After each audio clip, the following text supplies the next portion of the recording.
दोस्तों, क्या हो अगर शादी के बाद में किसी की पत्नी अपने पति से ये कहने लगे कि वो अपने प्रेमी को भी इस घर में रखना चाहती है। और उससे भी बड़ी हैरानी सुनकर आप लोगों को जब होगी कि जो पति है वो भी अपनी पत्नी को ये अलाउ करता है कि उसका प्रेमी इस घर के अंदर उसके साथ रह सकता है। और 6 महीने तक ये जो पत्नी थी अपने प्रेमी और अपने पति के साथ इस घर में रहना शुरू करती है और 6 महीने तक वो दोनों के साथ बहुत खुशहाल जिंदगी बिताती है। और 6 महीने के बाद अचानक से इस घर के हालात बदल जाते हैं। इस पति के साथ में 6 महीने के बाद में जो होता है, यकीनन दोस्तों वो शॉकिंग था। Welcome to the show. मेरा नाम है शावेज मलिक और आप लोग देख रहे हैं हिंदी डॉक्यूमेंट्री। तो चलते हैं, फिर शुरू करते हैं।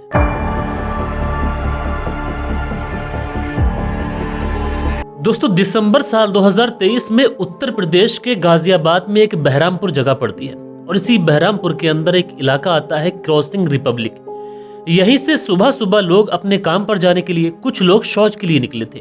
और इसी क्रॉसिंग रिपब्लिक पर एक खंडर तरीके का मकान बना हुआ है और उसी खंडर मकान के अंदर लोग जब पहुंचते हैं तो देखते क्या है कि यहाँ पर एक व्यक्ति की डेड बॉडी पड़ी हुई है। इस डेड बॉडी को देखने के बाद में वो लोग घबरा जाते हैं।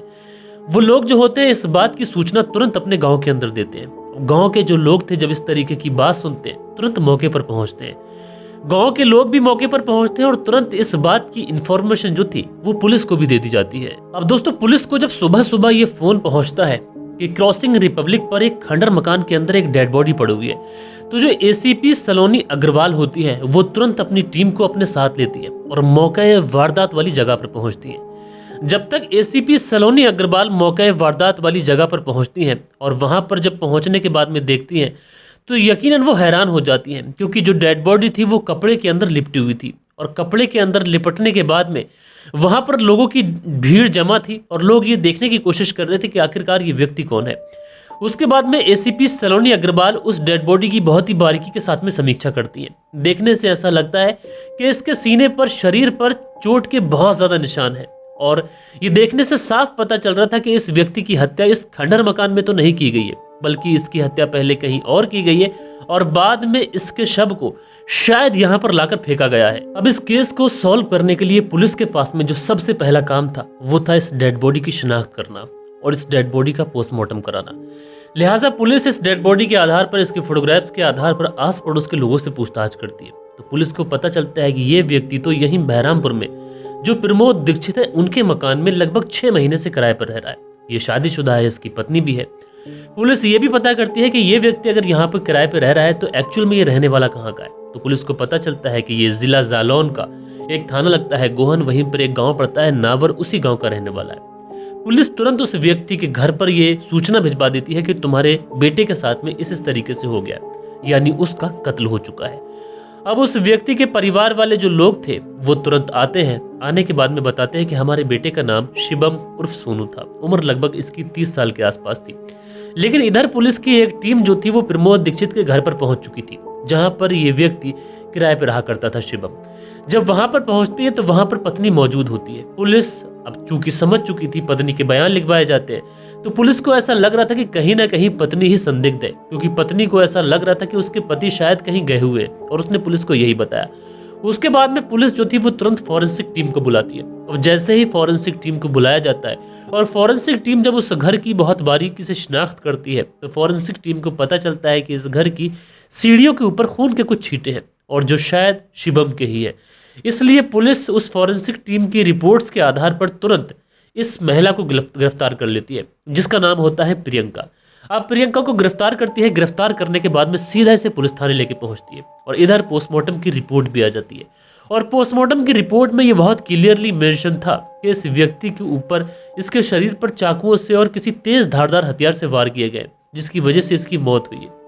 अब उसके बाद में इस पत्नी से पूछताछ की जाती है। पत्नी शुरुआत में पुलिस को घुमाने की भरपूर कोशिश करती है, लेकिन पुलिस जब पत्नी के ऊपर सख्ती दिखाती है तो ये पत्नी पुलिस को बताती है कि हाँ, ये कत्ल मैंने ही किया है। लेकिन उसके बाद में पुलिस पूछती है कि कत्ल करने के पीछे क्या वजह रही थी, और उसके बाद में ये जो कहानी सुनाती है वो कहानी शॉकिंग थी। प्रियंका पुलिस को बताती है कि जब उसकी शादी शिवम के साथ में हुई तो वो शिवम के साथ में बहुत अच्छे तरीके से जिला जालौन के नागौर गांव में बहुत अच्छी जिंदगी गुजार रही थी।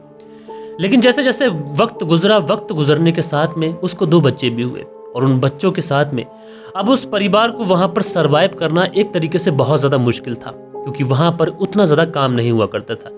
इसलिए मैं और शिवम डिस्कस करते हैं कि यहाँ पर परिवार के एक तरीके से भरण पोषण में बहुत ज़्यादा मुश्किल है। अगर परिवार में और बच्चों की अच्छी परवरिश चाहते हैं तो हमें यहाँ से निकलना पड़ेगा। उसके बाद में हम लोग गाजियाबाद का रुख करते हैं और यहीं पर आकर रहने लग जाते हैं।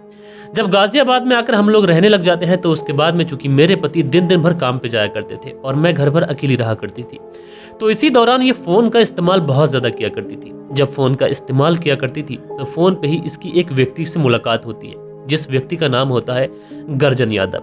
दरअसल जो गर्जन यादव था ये बलिया जिले का रहने वाला था। अब इस गर्जन यादव से जब बातचीत होना शुरू होती है तो आए दिन इसके साथ में घंटों घंटों तक फ़ोन पे बातचीत होती रहती, घंटों घंटों फ़ोन पे बातचीत होती।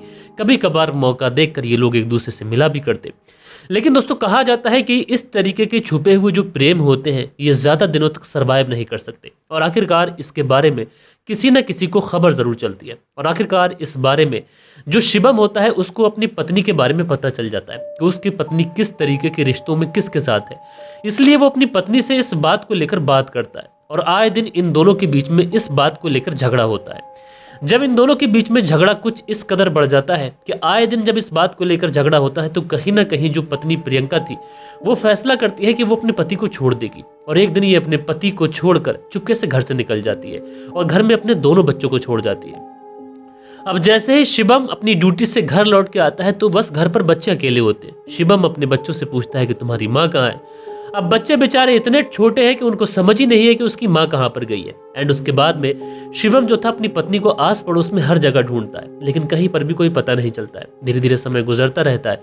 अब शिवम समझ चुका था कि उसकी जो पत्नी है ये अपने प्रेमी के साथ चली गई है, इसलिए शिवम इंतजार करता रहता है। जब काफी ज्यादा समय गुजर जाता है और शिवम को ऐसा लगता है कि उसकी पत्नी लौट कर नहीं आएगी तो शिवम को लगता है कि अब वो गांव में जाकर क्या मुंह दिखाएगा। एक तरफ उसे ड्यूटी जाना है, दूसरी तरफ बच्चों की परवरिश है और तीसरी तरफ जब वो गांव में लौट के जाएगा तो लोग क्या कहेंगे कि उसकी पत्नी भाग गई। ये सोच सोचकर शिवम जो था वो मेंटली बहुत ज्यादा डिस्टर्ब रहने लगा। उसके बाद में ये पता लगाता है कि आखिरकार वो जो प्रेमी था वो कहाँ का रहने वाला था। तो इससे पता चलता है कि वो जो प्रेमी था गर्जन यादव वो तो बलिया जिले का रहने वाला था। लिहाजा शिवम जो था वो बलिया जिले एक दिन अचानक से पहुंच जाता है। अब जैसे ही प्रियंका अपने पति को अपने सामने देखती है वो घबरा जाती है। वो तुरंत अपने पति से कहती है कि जब मैं तुम्हारे साथ रहना नहीं चाहती तो फिर तुम मेरा पीछा क्यों कर रहे हो, मुझे अकेला छोड़ दो। लेकिन शिवम यहाँ पर यह कहता है कि जरा एक बार अपने बच्चों के बारे में सोच लो, जरा गाँव के बारे में सोच लो, जरा अपने माता पिता के बारे में सोच लो। लेकिन प्रियंका उसके ऊपर इश्क का भूत सवार था और उसके साथ में उसका प्रेमी गर्जन यादव भी खड़ा हुआ था। गर्जन यादव भी कहता है कि जब वो मेरे साथ रहना चाहती है तो तुम क्यों मुश्किल पैदा कर रहे हो। लेकिन यहाँ पर शिवम कहता है कि प्लीज़ प्रियंका तुम अपने बच्चों के बारे में सोच लो। प्रियंका कहती है कि मैं तुम्हारे साथ नहीं जा सकती। इस पर शिवम कहता है कि तुम मेरे साथ चलो, उसके लिए तुम्हारी जो भी शर्त होगी मुझे मंजूर होगी। अब जैसे ही ये बात सुनती है प्रियंका, चूंकि प्रियंका के भी बच्चे थे, थोड़ी बहुत उसे भी मोहब्बत थी, तो इसलिए प्रियंका कहती है कि मैं जाऊंगी, लेकिन मेरा एक फैसला है, मेरी एक शर्त है। और शर्त ये है कि मेरा जो प्रेमी है गर्जन यादव ये भी हमारे साथ हमारे घर के ही अंदर रहेगा। अब दोस्तों सोचिए शिवम के ऊपर किस तरीके की बीती होगी कि एक मयान में दो तलवारें कैसे रह सकती है। लेकिन शिवम फिर भी अपनी पत्नी को अलाउ करता है। वो कहता है कि ठीक है, तुम अपने साथ अपने प्रेमी को भी ले चलो। उसके बाद शिवम अपने साथ अपनी पत्नी और उसके प्रेमी को लेकर वापस से गाजियाबाद पहुंच जाता है और जो प्रमोद दीक्षित जी का मकान था, यहाँ पर ये किराए पे रह रहा था, उसी में रहने लग जाता है। अब जो शिवम था बेचारा दिन दिन भर ड्यूटी जाता और जो पत्नी थी प्रियंका वो अपने प्रेमी गर्जन यादव के साथ घर में ही रहती। और दिन और रात आप समझ सकते हैं कि उस घर के अंदर के हालात कैसे होंगे, जिसमें एक पति भी है, एक प्रेमी भी है और महज एक पत्नी है।